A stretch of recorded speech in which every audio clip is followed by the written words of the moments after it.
We all love a good story, especially the story of innovation. You know, the one with the lone genius and a sudden flash of insight that changes the world. But what if that whole story is basically a fairy tale? Today, we're going to pull back the curtain and look at the surprising, messy, and frankly, far more interesting truth about how things really get invented. We've all heard this, right? It's this beautiful, comforting idea. The belief that a great invention will just succeed on its own. That pure genius is all you need. It's a nice thought, for sure, but it kind of sets us up to misunderstand the whole game. And that brings up a pretty big question, doesn't it? If having a great idea is the only thing that matters, then why is history just littered with brilliant concepts that went absolutely nowhere? Well, the simple answer is that the whole better mousetrap idea is just the first myth we need to bust. So, to really get to the bottom of this, we've got to start with a story we all know, what I like to call the innovation fairy tale. It's this simple, heroic story, but it totally warps how we think progress actually happens. This fairy tale almost always kicks off with that magical eureka moment. You can picture it, right? The apple falling on Newton's head, and bam, he understands gravity. It's this story of a sudden, divine flash of insight that just comes out of the blue. But you know who says that's not how it works? The guy who actually invented the World Wide Web. Tim Berners-Lee says people are always disappointed when he tells them there was no single magic moment. He calls it a process of accretion, which is just a fancy way of saying it was a slow, gradual buildup, piece by piece, idea by idea, just a lot of hard work. And here's the crazy part. A lot of the time, we actually prefer the fairy tale. The story of how eBay got started is a perfect example. The media didn't really care about the real story, this complex academic idea about a perfect market. But a cute love story about Pez dispensers? Now that was a story they could sell. Sometimes, the myth is just a better story than the truth. Okay, so if there's no single eureka moment, then where do ideas come from? Well, the answer is a lot messier, a lot more chaotic, and way more collaborative than the fairy tale lets on. Let's take a look. We love the story of the lone genius, don't we? Thomas Edison all by himself in his lab inventing the light bulb.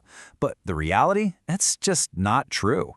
Dozens of people, like Humphrey Davy and Joseph Swan, had already made working electric lights. Edison's real genius wasn't in creating the first light bulb, it was in making the first one that was actually practical and commercially viable. And if you look even closer, you start to see the hidden truth. A single thing, like a light bulb, isn't just one invention, it's a mashup of countless other innovations that came first.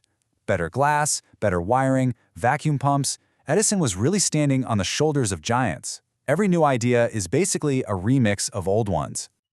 And you know, sometimes innovation isn't even about trying to solve a problem. It's about spotting the potential in a total accident. A chemist at 3M, Spencer Silver, created a super weak glue, which was basically a failure. But his coworker, Art Fry, kept playing with it for years. That accident eventually became the Post-it note, a huge success born from a persistent guy who saw potential in a mistake. But okay, let's say an idea is born. It's made it through all that mess. You'd think it gets a hero's welcome, right? Well, not exactly. In fact, now it faces this massive uphill battle just to get accepted. The truth is, we humans don't naturally love new ideas. We kind of fear them, actually. We like what's familiar. Just look at this memo from Western Union, the absolute giant of communications back in the day. They dismissed the telephone as basically worthless. They were so invested in their own technology, they just couldn't see the future staring them in the face. So what makes an idea actually stick? Well, a researcher named Everett Rogers figured out that it often has less to do with how brilliant the idea is and more to do with these 5 things. Like, is it compatible with how we already live our lives? And trialability. Can you try it out easily without a huge commitment? These social things are often way more important than the tech itself. But let's say an idea makes it. It survives, it gets adopted. The story's over, right? Nope, not even close. Because what happens next is often wildly unpredictable and almost never what the inventor intended. Just look at the story of DDT. I mean, this was a Nobel Prize-winning invention. It was supposed to save millions of lives from diseases like malaria. The promise was incredible, but the reality, a total ecological disaster. It worked its way up the food chain, poisoned wildlife. The solution created a whole new set of massive problems. The consequences of resisting a new idea can be just as devastating. This number, that's how much the NASA Mars orbiter cost. It was destroyed in 1999. And why? Because one engineering team used the English system of measurement and the other used metric. The failure to adopt a more compatible, universal idea had a $300 million consequence. Ouch. And this really drives the point home. No one, not even the inventors, can truly predict how their creations will be used. The Wright brothers were idealists. They genuinely thought the airplane would make war impossible by letting everyone see what everyone else was doing. Instead, well, it became one of the most destructive weapons in history.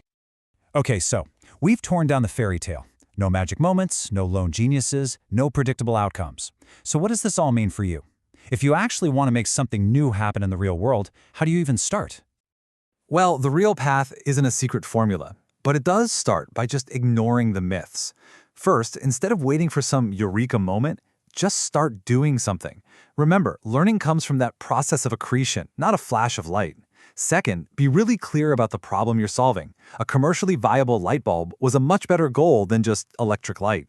And finally, build trust, because innovation is never, ever a solo act. You need to create a space where people feel safe to share ideas and take risks. So, the fairy tale is over. And you know what? That's a good thing, because the reality of innovation, while it's messy and not at all magical, is actually way more accessible to all of us. It's found in the hard work, in the collaboration, and in the persistence to see an accident as an opportunity. It's a human journey. The only question left is, what will you start building today? Thanks for tuning in.